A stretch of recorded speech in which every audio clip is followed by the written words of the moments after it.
Hi, and welcome to Something to Talk About. I'm Linda McNamee, and as you saw from the introduction, we are going to be talking about the upcoming school year and the new plans for diversity, equity, and inclusion. And you will meet the brand new director, brand new position in town. But before that happens, I would like to invite you to give us a phone call tonight if you have a question for our wonderful guest, whom you will meet momentarily. You can give us a call at 781-270-9199. Or anytime, day or night, you are always welcome to email me at talk@bcattv.org. I would like to thank the crew for this evening, Chris Flaherty and Chris Rose, the Chris brothers. Okay, maybe not. But Chris and Chris are giving up their Wednesday evening to make sure that everything runs smoothly. John Vias is making sure we take off correctly, and then he gets to take off and go home. So have a wonderful evening, John. And I would also like to thank my husband, Paul, for staying home for Daddy Date Night. Next time, you're going to be dealing with homework, but right now, hopefully, you are just reading Lord of the Rings, which is a really good book. Okay, now, all housekeeping aside, I would like to introduce my wonderful guest, Raymond Porch, soon to be doctor, but we'll go into that later. And you are the brand new, probably shouldn't say brand new, but you are the Director of Diversity, Equity, and Inclusion for Burlington Public Schools. Yes. Did I get that right? You did. Yes, you did. Right. Yes, you did. But I say brand new because that position has never existed before. Right. So you get to kind of make it up as you go along. Yeah, I guess that's one way to think about it. It is a terrific opportunity, first and foremost, and I'm excited. And this all came about pretty quickly. And so I think Burlington is a terrific place, and it's been great to go through the experience of the interview process and kind of learn more about. Great to go through an interview process. Learn more about the district and the people, okay. and more importantly, the vision for why and how this position came to be. It's work that I love and have a great passion for and experience doing. So I was thrilled to be able to kind of go through the process, and here I sit. Yay. Well, let's back up a little bit. Sure. Before we really get into your role, could we find out a little bit more about you, where you grew up, how you came to the Burlington area or the Boston area, and what made you decide to get involved in education and specifically, the diversity and equity part? So my family is rooted in the South. My mom's side of the family from Pine Bluff, which is a little place in Little Rock, Arkansas. Oh, okay. Yeah. Do you still get to go down there and visit family? Well, COVID and different things, it's been hard to travel, but we still have family there for sure. And I'm the youngest of a very large family, and so I'm the only of my siblings to be born in the North. Oh, so I take a lot of heat about that. So your family moved up here relatively early. Yes, my family migrated to Boston, and my dad is out of the Philadelphia area, just outside of Temple University. And him and my mom got together, and he was working for a place called General Dynamics. Oh my gosh, I remember that. Are they still around? I think that they've morphed into something else. Oh, okay. But they moved up here, and then I came along, later in life with my mom, and grew up here. And now you're stuck. Yes, went to schools in Boston Public Schools. Okay. Stayed around. I actually got a scholarship to go to a school called American International College in Springfield. Oh my gosh, that's where I grew up. Okay. I grew up like 2 miles away from there. I love AIC, so I was there for a year. Okay. My mom took ill, so I had to move home. And, so I moved back and I went to UMass Boston, and I played basketball there and got my undergrad and ultimately got my grad work there as well. Okay. But I didn't see education being a pathway initially. Okay. Yeah. So I came into education very differently. Really? Yeah. What made you take that route? Yeah, so Or do we not want to talk about that? no, so it's funny. I was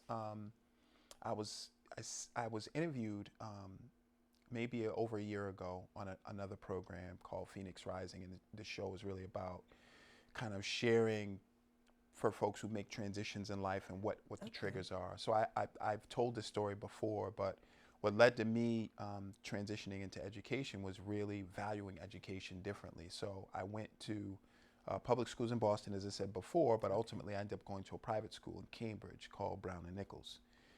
Independent school. And so I've been in public school for 8 years, and then I end up in this place that's small, 400 student high school, 100 ninth graders, 100 10th So graders. everybody knows everybody. Everybody knows everybody. No secrets. And it's a place where people go and stay and finish, and then they go on to like Ivy League schools. And so it's one of those kind of places.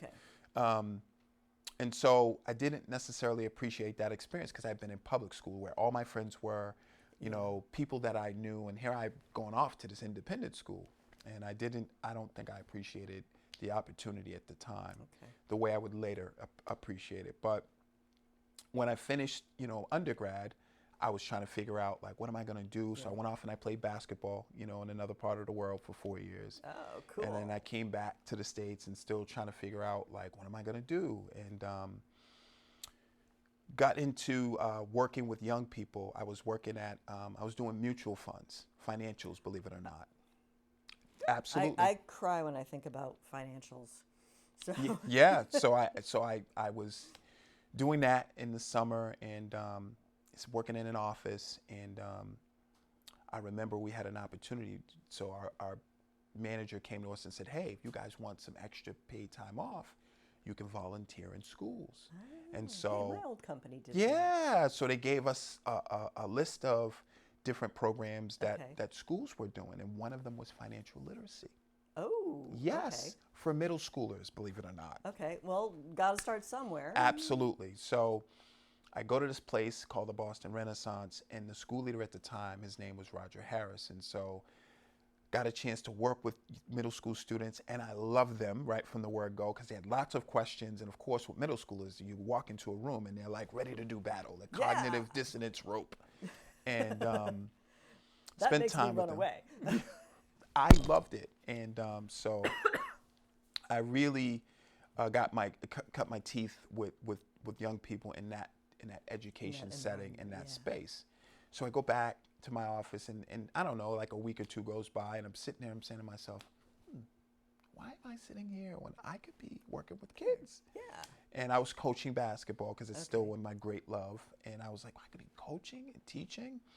And I get a phone call. And getting paid for it. Right. Get a phone call from Roger Harris. And he said, you did such a great job with the students. He said, you know what? I'd love to have coffee, talk about, like, what are you doing? And he knew I had a job. And one of my mentors was good friends with Dr. Harris. So I go, we have coffee, and he says, well, you should be teaching. You should be a math teacher. I'm like, what are you talking about? Really? Exactly. That was my response. What? And so. What else is in that coffee? Yeah. So we talked more, and then my mentor called me. He said, listen, Dr. Harris thinks you'd be a great math teacher. And so I was like, maybe there's something to this. And I was like, well, I don't have a license. Like, is there a process for that? He said, yes. Well, most of the process you've got done. So 2 pieces you need to do, communication literacy test, and then you need to, ultimately do some other learning, get a master's degree down the road. But, like, we can get started with this part. Okay. And so I ended up at the Renaissance, which was downtown. And I taught there for 4 years, and I ended up being the department head for math at the school. Oh, excellent. And that was my on-ramp to education. I loved it, and I was fortunate enough to start an after-school program there as well. So that was my on-ramp. So since this is a new position here,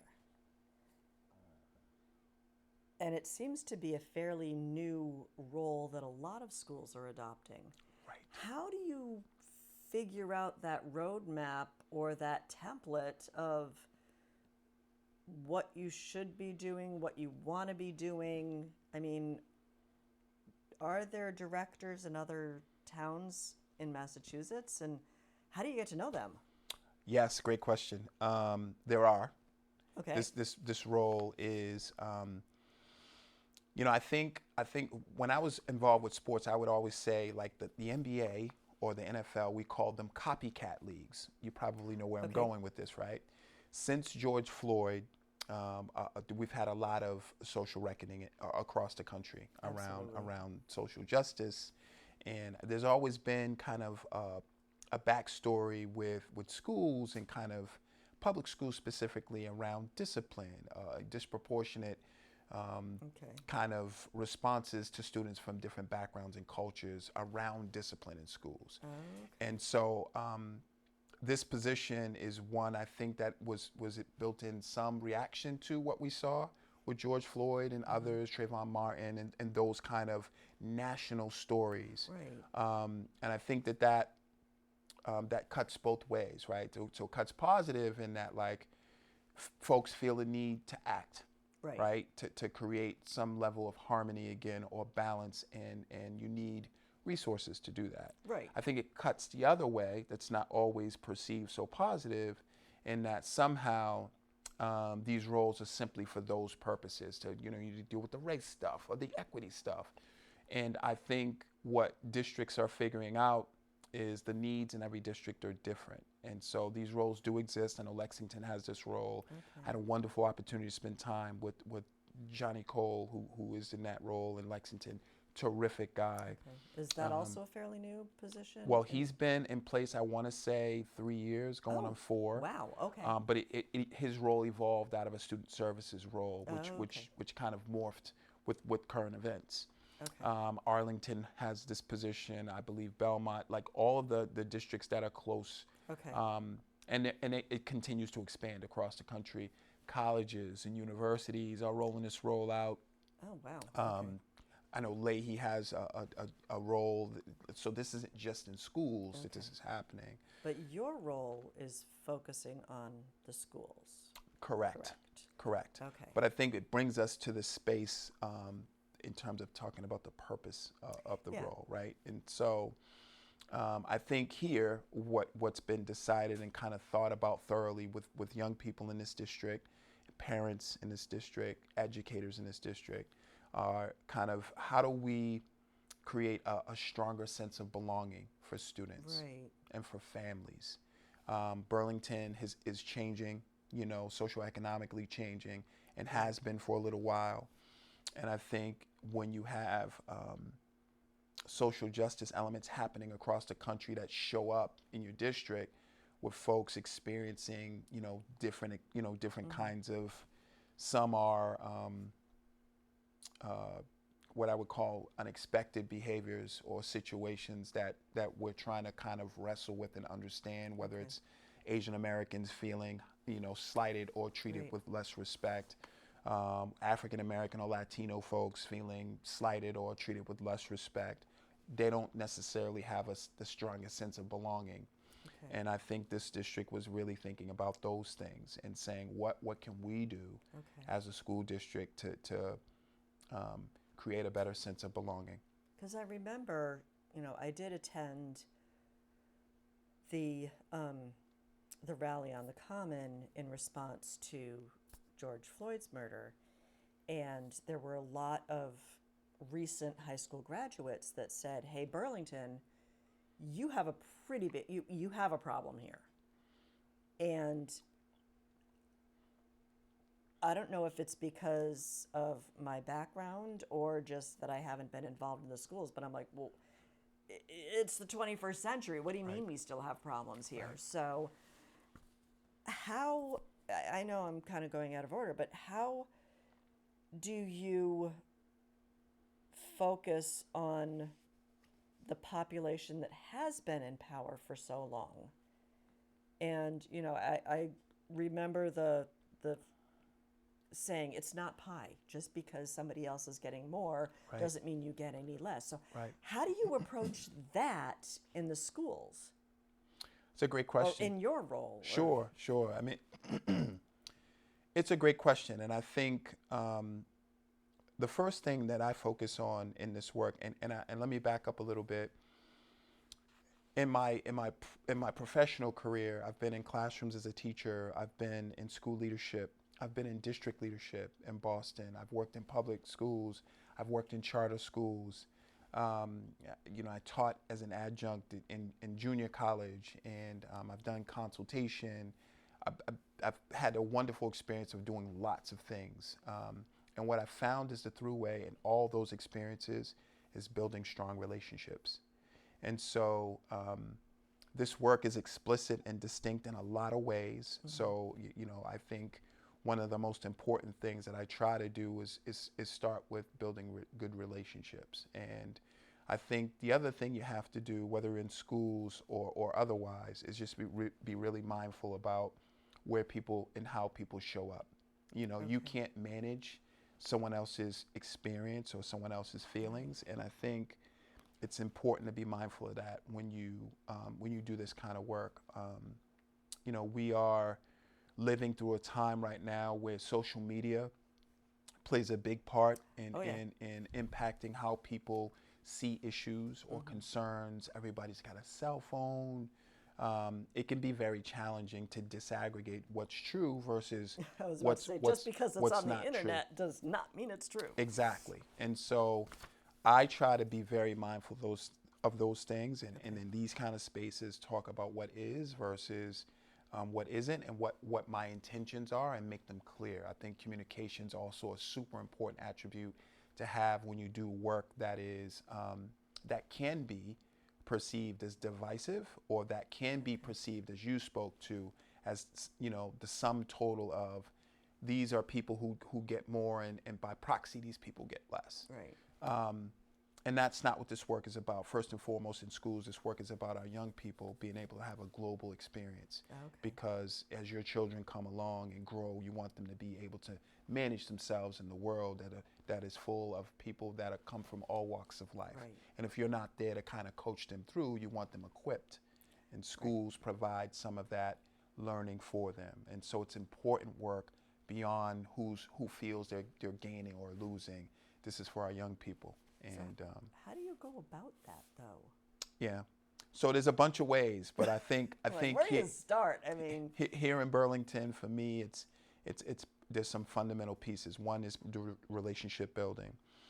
Two, with the schools, with the parents, with the teachers, with all of the above.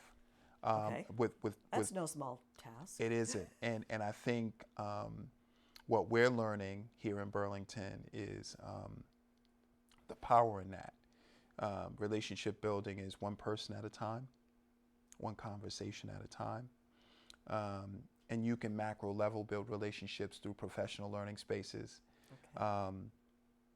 At the school district level, it's about structures, right? So how do we meet?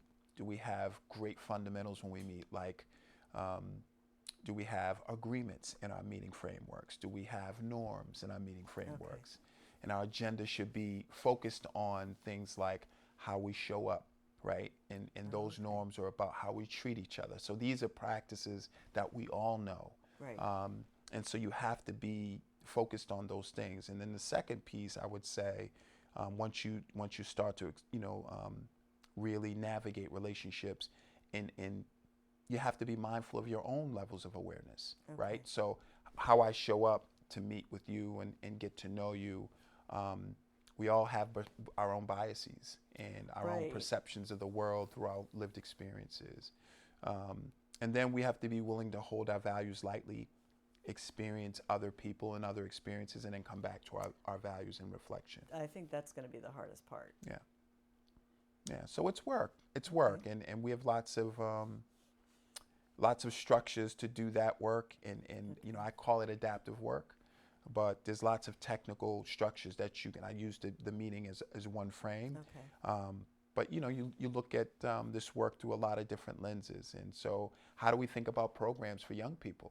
So if we've got like an AP program, in Burlington is an AP program, who are the students in those programs, right? We've got a BEAM program for students who are gifted. Like, so who's in those programs? Right. And so what does opportunity look like, right? Okay. And so we want to always unpack on the forefront of our thinking, are we creating access for all students? And if access is about who students are.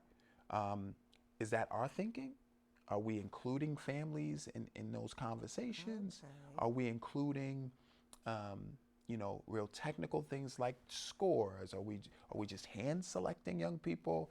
And if we are, what's the driver of those kind of decisions? Right. And how do we change, but still put that same quality into the program?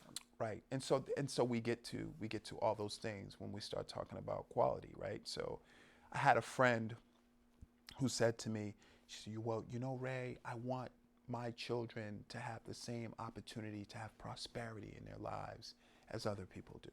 And I said, well, do me a favor, define prosperity for me.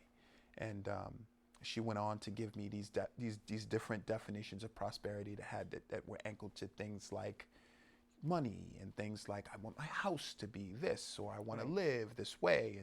And so for me, I always kind of ask people to be, to be thoughtful about when you make statements and how you define, terms that we consider generic terms, right? I think good communication is speaking, listening, and then responding. And then we find out if we are in agreement, right, on a topic or a theme or language. And also, are you listening to respond or are you listening to understand? And that's kind of a big issue too. Well, it's work, right? Yeah. And we go through life cruise control, social media, we live fast, we have computers. It's hard to sit. Instant gratification. Absolutely, to have a conversation. And I think that scares people. I really do. Okay. But I think this work is really about good relationship building, fact finding, and experiencing people differently, and then understanding that the differences can be assets, and they're not always barriers.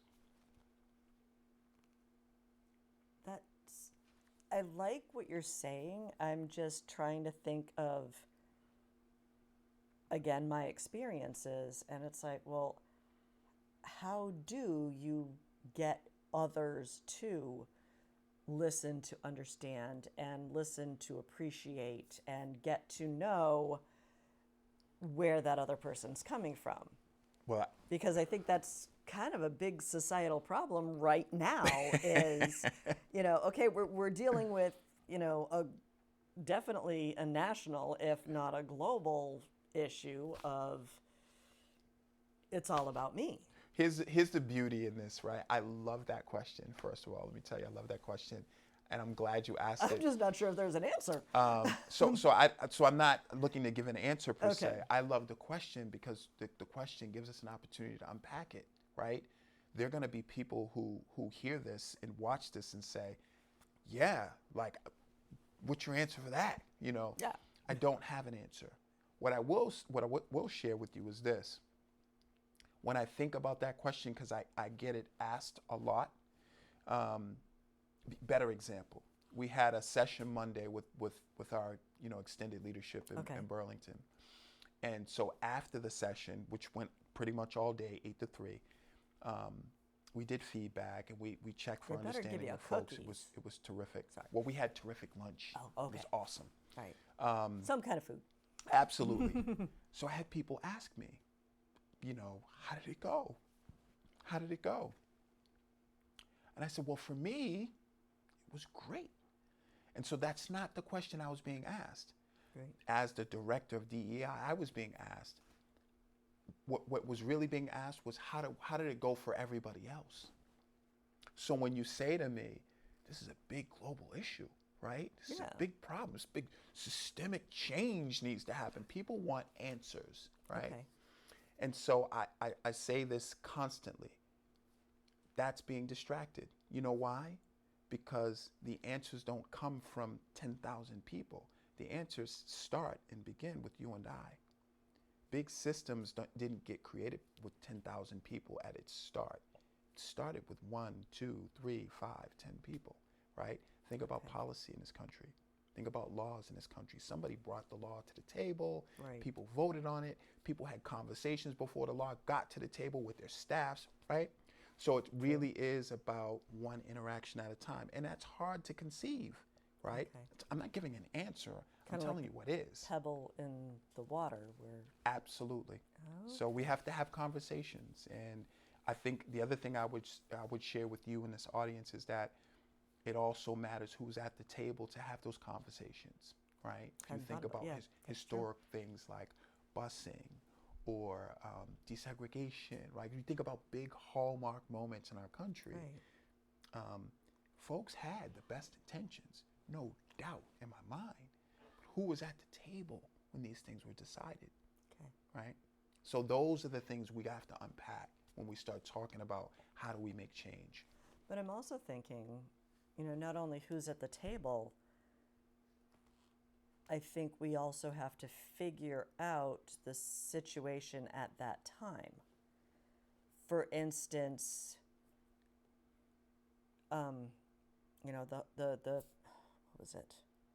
Thinking like charter schools Yes. seemed, or not even charter school, let's take a different, MCAS, standardized testing. Got to make sure all the kids get a good education, and we have to standardize everything.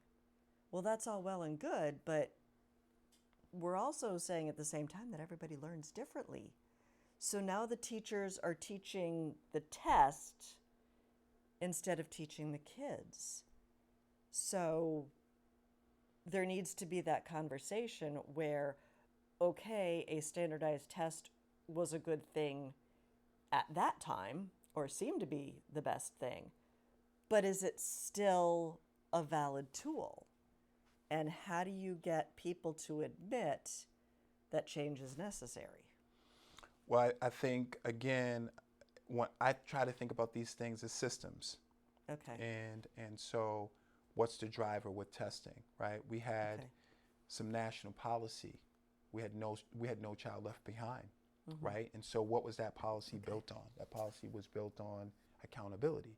So this was a policy that the primary function was to ensure accountability, that the educators were doing the things they were supposed to be doing, right? Okay. And so now we've got benchmarks to look at, and assessment scores were a part of that accountability, and they anchored it to money. So then you end up with school leaders and teachers who are like, teach to the test, got to get these test numbers, got to right? get the money. And so two things go wrong with that. One, you're taking away some level of value to the teaching process, which is about a continued conversation and experience for young people. Okay. It's not so much, we always say things like we're lifelong learners. You've heard that term. True, yeah. Well, It was a PBS tagline for a really long time, too. Absolutely. But if the It's on destination TV, it's got to be true. the destination is a score on a test, that's not lifelong learning, right?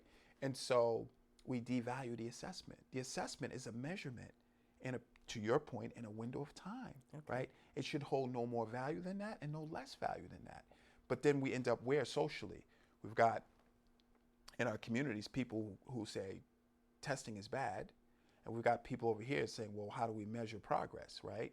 Well, growth is what I think about as an educator, not destinations. So to your point about students all learning different and needing different, right? We want to look at their growth, right?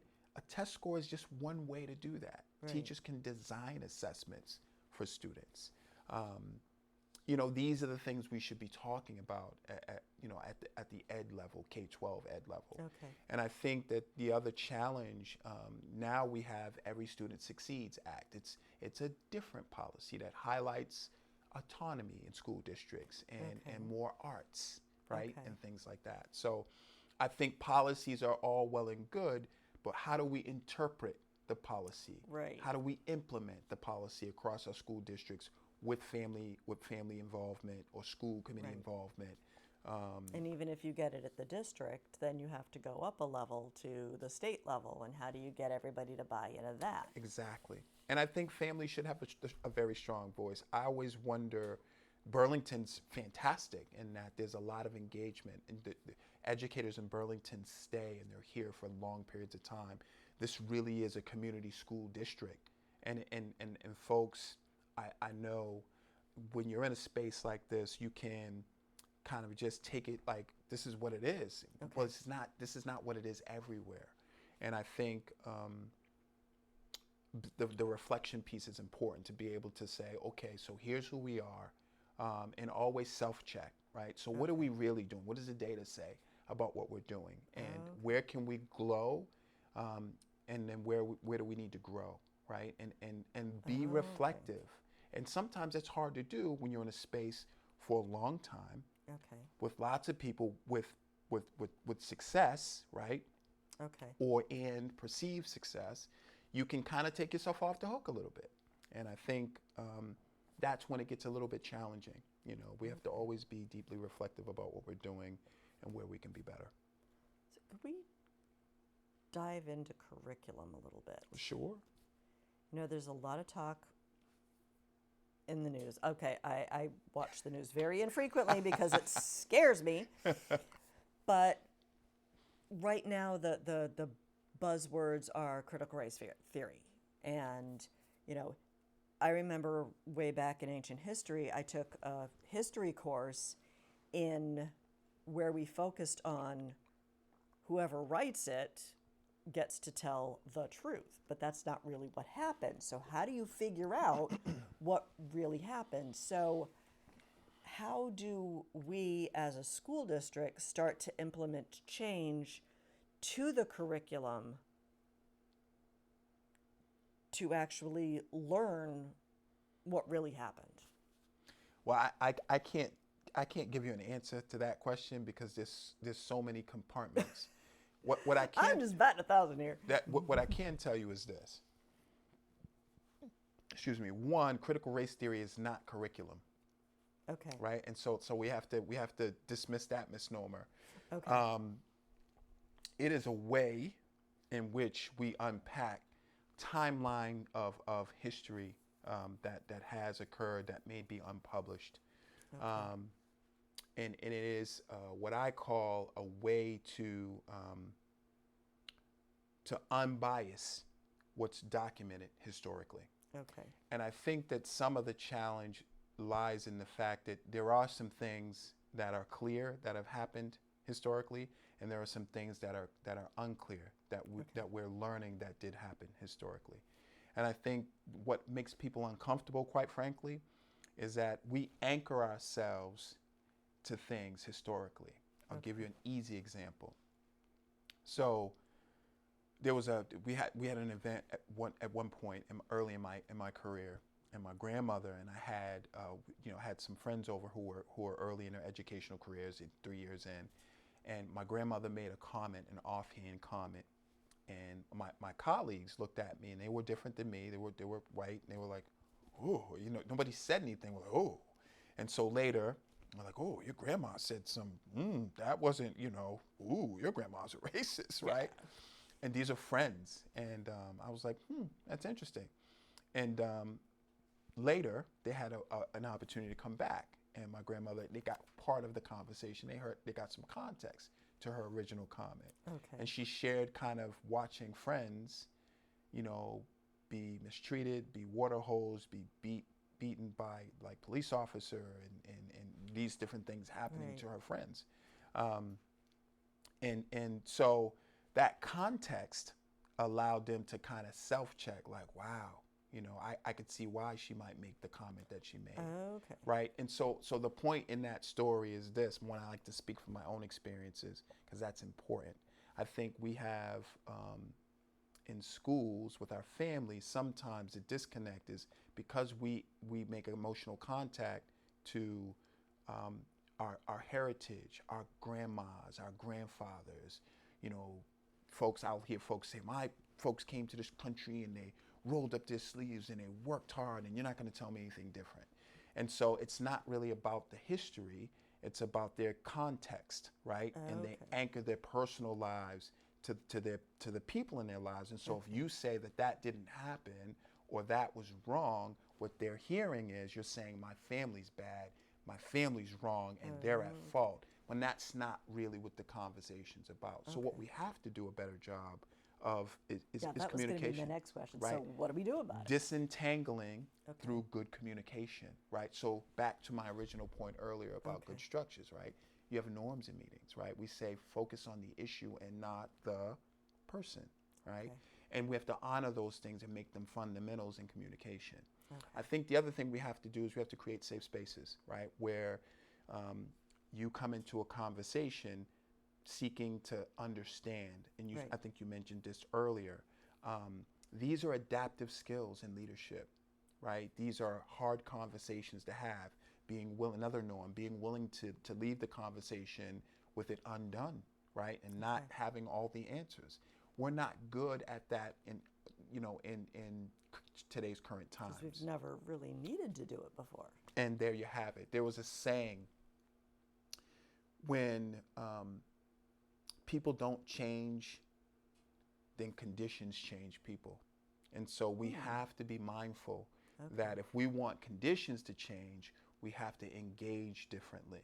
And so these roles, these DEI roles, are roles that are harder to put your thumb on because they require a lot of skill around relationship building, a lot of skill around communication. And so that's what I call the adaptive work, Okay. right? The technical work is really being able to pull apart policy, to really look at data around performance, who's included, what the population demographics look like, where are we putting resources, Okay. what are the outcomes where those resources go, those kinds of things. And you have to synthesize the two, and then you have to communicate with your community. You have to say, here's who we are, Okay. here's where our resources are going, here are the populations of young people who are benefiting from those resources, who are enrolled in these programs.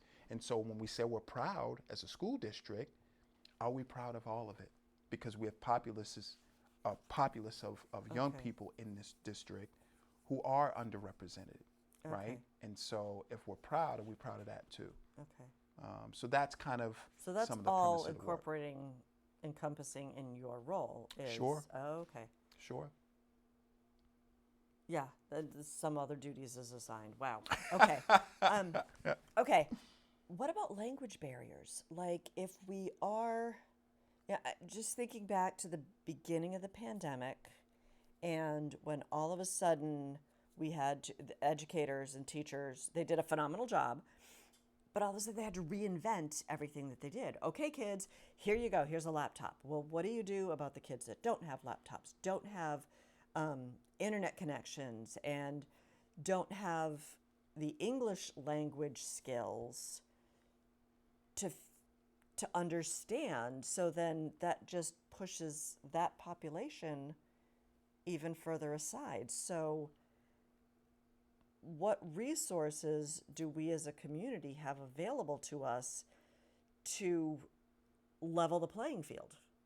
Well, I think Does that make sense? absolutely. Okay. When I think about, and that's a real issue, not just here, but across our country in our schools, in our public schools. I remember when I started at the Joseph Lee in Boston, and I stood in front of a staff of 200 people, and I said, teaching will get harder, right? Because we have a growing newcomer population, not just in Boston and Burlington, but across the country, right? We have a growing population of folks socioeconomically that are in our public schools across this country. That's changed. American public school institutions had very high levels of middle class and Caucasian folks that have historically been the strongest, presence in our public schools in America. And that's changing, right? So we have a big divide socioeconomically with certain demographic and groups, and so they're no longer in public education the same way in terms of numbers. They're going into private schools or charter schools, right? And so who does that leave in our public schools? But the demographics of our teachers in public schools and the types of teachers remain the same. So what you have is you have a gap in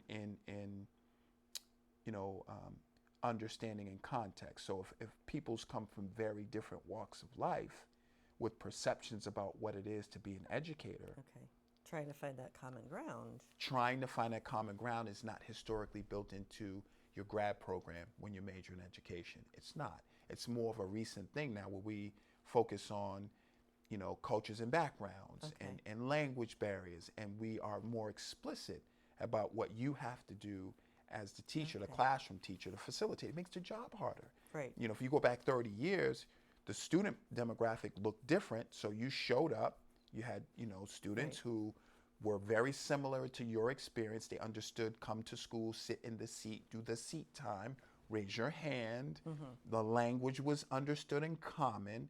Now, not so much, right? And so now you have to be more skillful as a teacher. You have to have a greater level of awareness about relationships. And it's harder to build relationships when you say, easy example, you know, we've had teachers say, well, you need to look at me when I speak to you. Well, if you come from a Latino background, making eye contact that way can be culturally very different for your experience, right? And so understanding that is now has to be a part of your ability as a teacher when you're teaching those students who come from those experiences and those cultural backgrounds.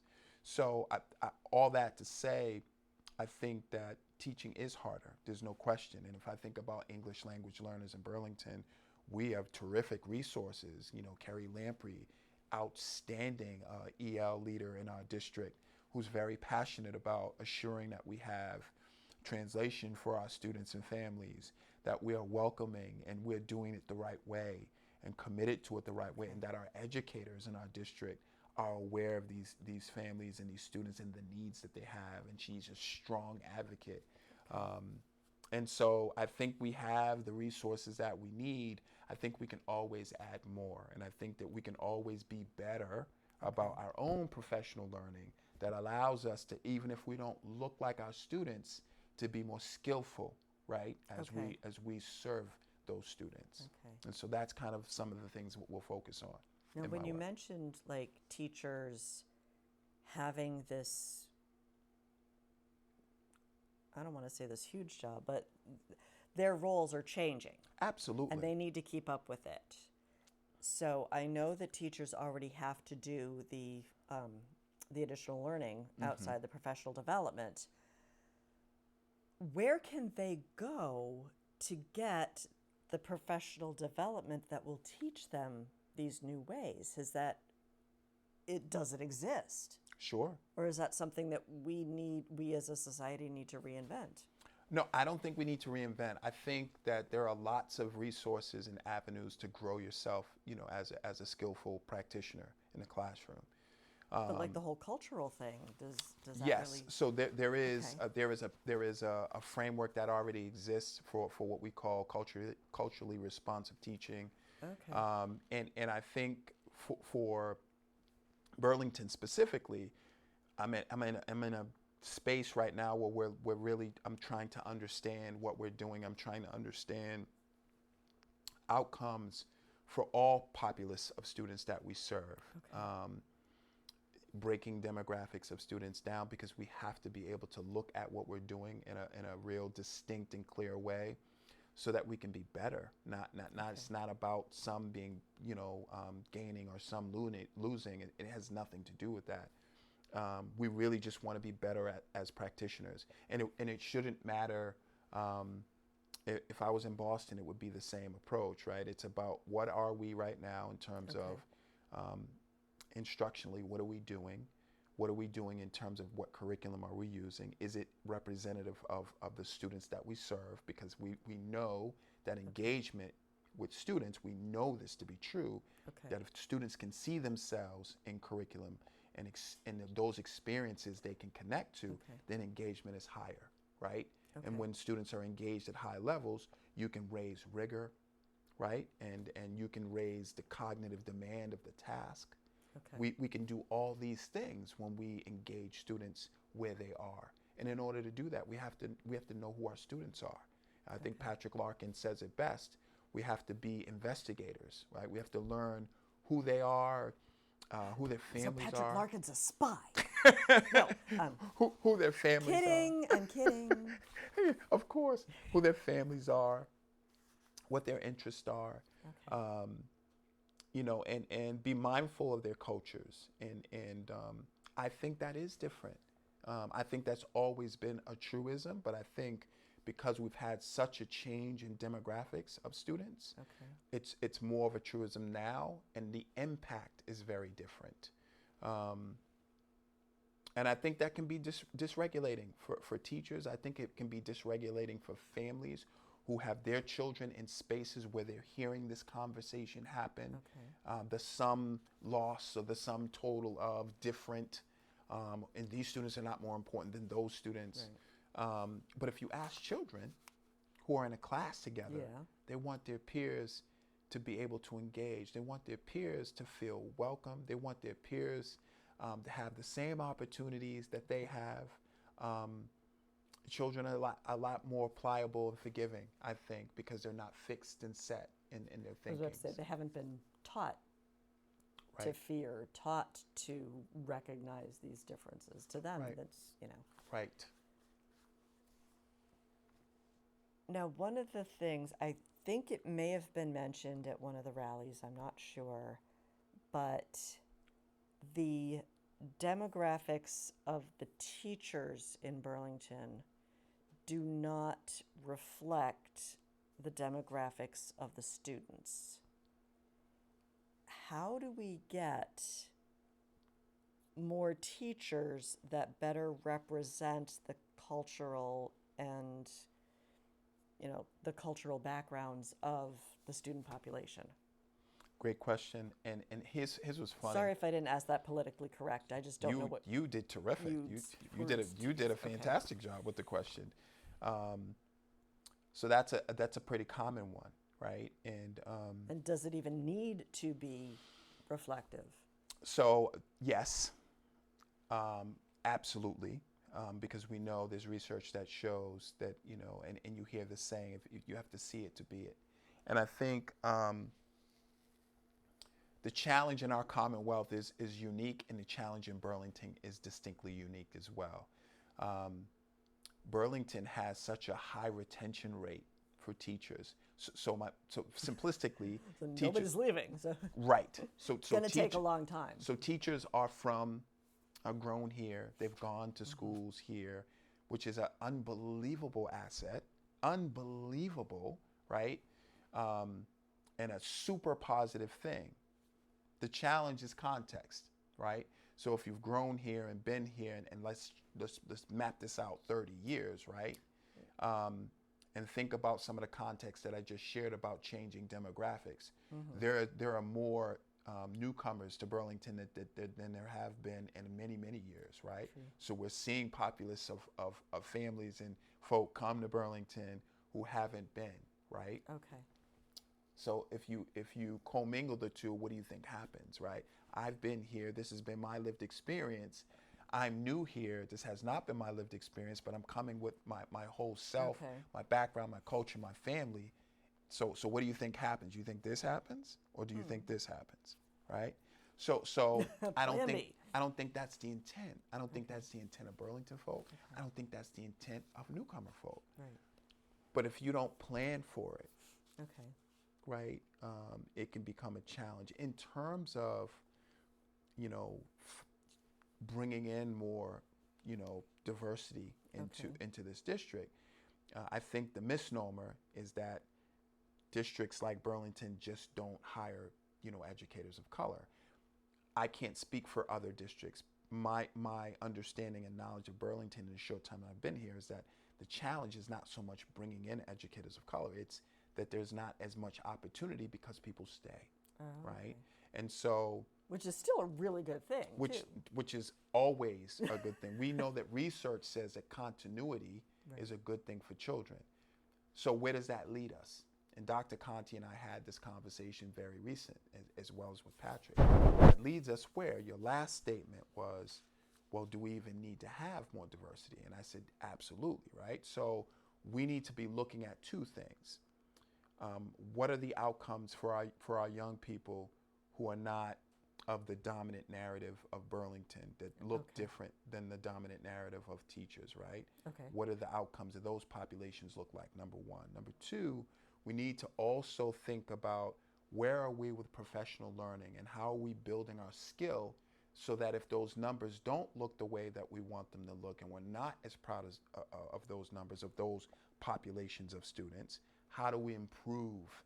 How do we get better, right? Okay. And so it's a multifaceted kind of problem. The last thing I'll say to you is this: my time in Boston working at the district level, the state is also competing for the same small population of educators of color, right? Okay. Boston Public Schools probably has the largest number of educators of color. And so the rest of the state is competing for a small bucket of students. And so one of the things that a lot of districts need to be thinking about is really building pipelines in their school district. And we'll explore some of that here as well. So you have to create where it doesn't exist. So I won't ask, what are those pipelines looking like? Because you have faith. That's a little longer term. Sure. But like, we have to be creative about solving Thinking some of that. outside the box. And not, I think, again, it's about misinformation as well, to assume that there are just educators out there and we just go and we pluck them and bring them to, like, that's not the reality. Well, I also think that there's a totally different non-cultural, well, there's also the if you can't do, teach. And teachers are still, even though teachers are like superheroes and they're like the MacGyvers of the community, but it's hard to get good people to want to be teachers because there's so many other things that you have to do before you get to teach. Right.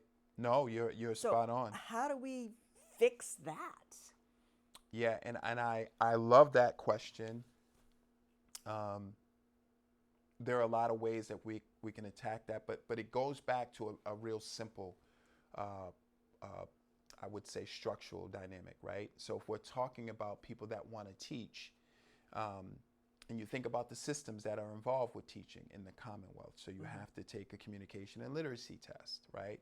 You have to pass it. You have to have bachelor's degree at minimum, and then ultimately, if you're going to be a professionally licensed teacher, you have to have a master's degree. You have to pass a content test. If you're teaching elementary, there are 5 content areas that you have to test and pass. And so I guess what I'm trying to get to is that I think that those systems, I understand where those systems were designed and where they come from, but I also understand, having been in school leadership, that because a person has a license doesn't mean that they're an effective teacher. So if you can pass a test and get licensed, then you have access to become a teacher, right? Okay. There are lots of wonderful educators in this Commonwealth. I started my career as an educator without, having all of that stuff taken care of. You were a financial planner, and Right. So I think we have to your point, look hard at what we're doing around licensure. And I think the other area we have to look hard is at our graduate school programs. Bridgewater State produces more teachers than any college in the Commonwealth. Really? Right? Wow. Yes, it does. Okay. And the number's not even close. By far, more teachers. Okay. And if you look at Bridgewater State's student enrollment of educators that are of color in their grad programs, that number is very small. Okay. Right? So, like, we have to do a better job of the grad program, the ed grad program, content and teaching, so that teachers come out a little bit more prepared, I think is one immediate thing that we can do a little bit better. And I think we have to be creative about pipelines for young people who want to get into education and make that accessible. We have to think about alternatives to licensure. The communication and literacy test is very foundationally basic, but it's the test that a lot of educators of color have the hardest time passing. And so, in digging into the test a little bit, whether we're talking about that test or the MCAS, there's language in the build of these assessments that isn't always representative of some of the backgrounds and experiences of the folks taking the test. So it brings us back to what? who designed the test, who Exactly. wrote the test, I'm right? like, it's a waspy thing. Who was at the table when the test was designed. So systems and structures, we have to always look hard at. And I think that's hard for us. I think people feel... People don't like change. And I say this with the utmost respect. You know, we embrace change a little bit differently if the impact is adverse to us. And then we're all for change. If we're living in an experience that's adverse to us, we're all for that door opening or the elevator stopping. We're all for it. Where's the change? What's we the change we doing? look for it. Go get me some change, Yeah. right? Because this experience is not working for me. I don't like this. We have to do something Give else. me some change. But I think it's harder when we're comfortable, right? Okay. And then we're complicit in denying change. It's not always intentional. You know, it's interrupting. It's unexpected. So I think these are the things that we have to be in conversation about. Okay. And we have to have lots of folks at the table. Okay. I think in roles like mine, the difference is I end up, as I go along in this journey in roles of leadership or roles like this, you know, you want to make sure that folks understand that you want them at the table, whether their opinion is popular or not. Okay. Perspectives are the most valuable thing that we have. Okay. Experiences that are diverse are the most valuable assets that we have. But we have to also disaggregate deciding from how we feel, you know, and building collaboration is about sometimes consensus, sometimes not. Right? And if we can circle back, so if you and I come to consensus with the team and you and I say, well, you say, I don't agree, Ray. And I said, I know you don't agree, but here's what we're going to do because I get to decide. Here's what we're going to do. Because I'm the boss. Right. And I say to you, but here's what I'm going to have with you in an agreement in the rest of the team. In 4 weeks, let's take a look at it again. If it's not working, let's check down to your idea. Right? People, that's palatable. You know, people can palate that. But I think we don't always... Because I think you're still listening to what that person has to say. But we don't always do a good job structurally in communication to assure that we build that trust, that we build that circle back, that follow through, that check-in, right? Is this working, right? So if our roles are you're leading and I don't agree, you keep me on board by one, hearing where I'm coming from. But I have to be clear about like, okay, so my position was heard, whether I'm a parent, teacher, principal, right, with a district leader, and I don't have to agree to understand. I can say, well, I don't agree with that, and you'll say, Ray, I know you don't agree, but here's what I can give you. Okay. We are going to circle back, and if this is not working, we will look at it again. So I still might be like, but I'm in. Right? I'm in. And you will be sure to check in with me. And if in you 4 don't weeks. circle back, then you lose me. Right? So that's on leadership. Leadership is about deciding and choosing, but it's also about communication and circling back, especially around difficult conversations or topics or changes, right? We call it transformational leadership. Right? So this work is about those things. Excellent. And you know what? We're out of time. Oh.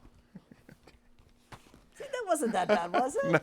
No, I really, really enjoyed our conversation. And, you know, if the timer wasn't going off, I would love to spend more time. No, I appreciate it. Over coffee or something. But, you know, thank you my so pleasure. much. My pleasure. For coming and joining me this evening. Sure. I know you get up at the crack of dawn, so I appreciate you staying out past your bedtime. No, it's okay. So, thank you. And my pleasure. My I also absolute want to pleasure. thank everyone at home for tuning in this evening, and I hope that you've enjoyed our conversation, and I hope that it's given you something to think about. So have a wonderful evening, good night, and I'll see you around town.